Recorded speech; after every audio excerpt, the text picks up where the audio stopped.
latar belakang masalah penjelasannya ini belum menyentuh keseluruhan variabel yang ada dalam judul ya. Artinya penjabarannya masih kurang. Nanti Izul nanti mulai penjelasannya misalnya tentang kondisi narapidana perempuan seperti apa ya sekarang ini, realitasnya seperti apa kondisinya, ya kan? Kemudian juga kemudian urgensi atau faktor kebutuhan pembinaan mental dan spiritual. Artinya kenapa kemudian perlu dilakukan pembinaan mental dan juga spiritual, itu kemudian harus dijelaskan. Manajemen pembinaannya seperti apa dalam lembaga pemasyarakatan, ya kan? Nah, dampak positif misalnya adanya program-program manajemen pembinaan ini seperti apa. Nah, itu kan bisa kemudian dijelaskan di dalam latar belakang masalah dan juga mengenai penentuan studi kasusnya. Misalnya kenapa memilih lapas ya kelas 2A di Duren Sawit. Nah, kenapa milih yang perempuan juga misalnya, ya kan? Nah, itu kan harus dijelaskan. Ada tidak di latar belakang masalah dijelaskan? Iya. Kan lembaga pemasyarakatan banyak kan? Bukan hanya di situ aja, dan juga bukan hanya perempuan saja, ada yang juga yang laki-laki. Nah, itu perlu kemudian dijelaskan alasannya seperti apa ya. Kemudian di latar belakang masalah di rumusan masalah. Di rumusan masalah poin A dan poin B itu saya rasa itu pengulangan saja Izul ya. Bagaimana manajemen pembinaan, kemudian juga bagaimana manajemen pembinaan lembaga, hanya saja ini langsung di Duren Sawitnya, langsung di lapasnya ya. Lapas apa sih singkatannya? Lapas ya, lembaga pemasyarakatan kan. Nah, kalau saran saya misalnya di rumusan masalah itu langsung tertuju pada studi kasusnya saja.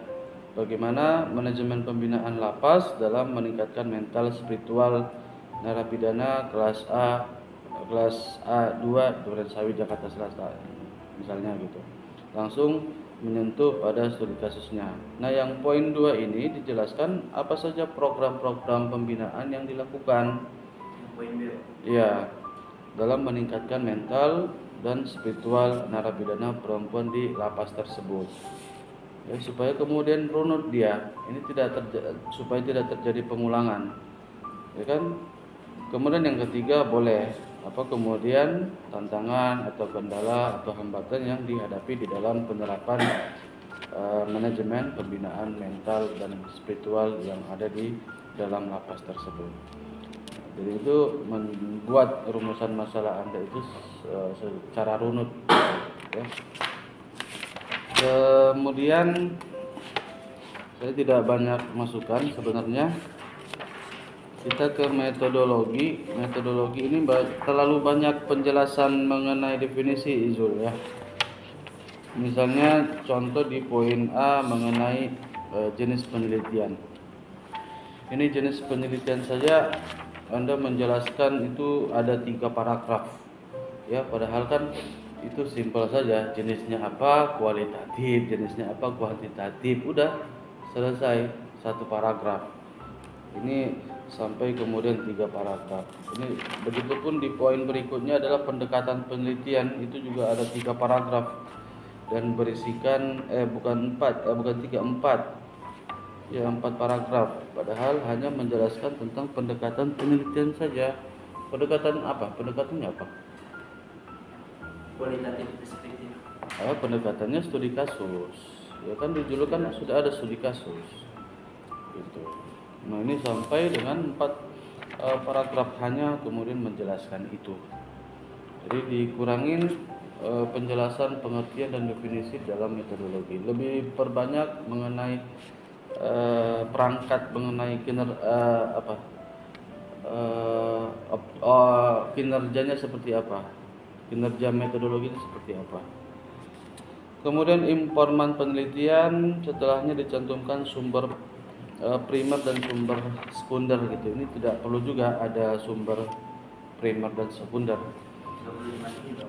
Hah? Nggak perlu dimasukin. Nggak perlu dicantumkan. Iya, informan penelitian ya cukup dijelaskan saja informan yang dijadikan sebagai informan siapa saja. Hanya itu saja yang dijelaskan tanpa kemudian dibagi-bagikan ke primer dan sekunder gitu. Ini informannya siapa aja? Hanya satu orang Pak yang mengawasin.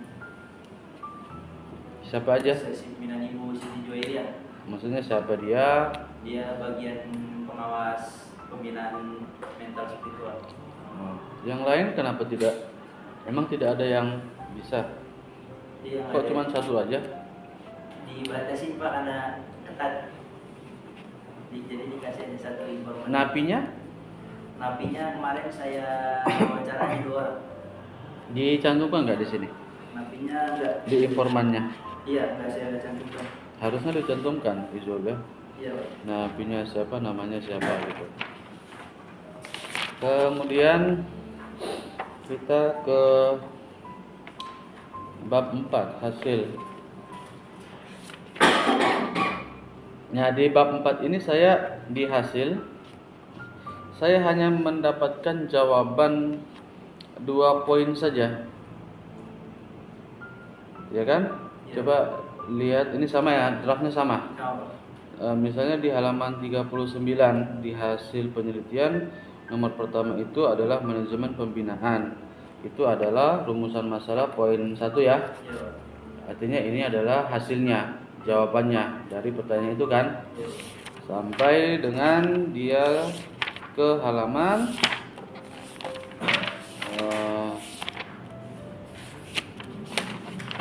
sampai halaman 45 ya. Kemudian untuk poin kedua itu tidak ada jawabannya. Itu keselip di mana? Karena itu tadi Pak, saya sebenarnya berinisiatif dari rumusan masalah kan. Yang pertama yang dari Bapak revisi, harusnya poin nomor 1 dosa. Ya. Karena dia ini langsung ke to the point. Lembaga. Ya, makanya di pembahasan saya langsung ini. Oh gitu. Jadi 2 poin. Berarti nanti ngikutin yang revisi saya ya. Iya Pak. Yang pertama itu berarti dia bagaimana manajemen ini, dan yang kedua adalah program-programnya. Oke. Ya kan? Baru yang ketiga adalah hambatannya ya. Iya. 45 mana 45 tadi? Hambatan. Nah, latar belakang, kemudian kesulitan. Hanya 3 poin saja hambatannya. Iya. Enggak ada yang lain kah?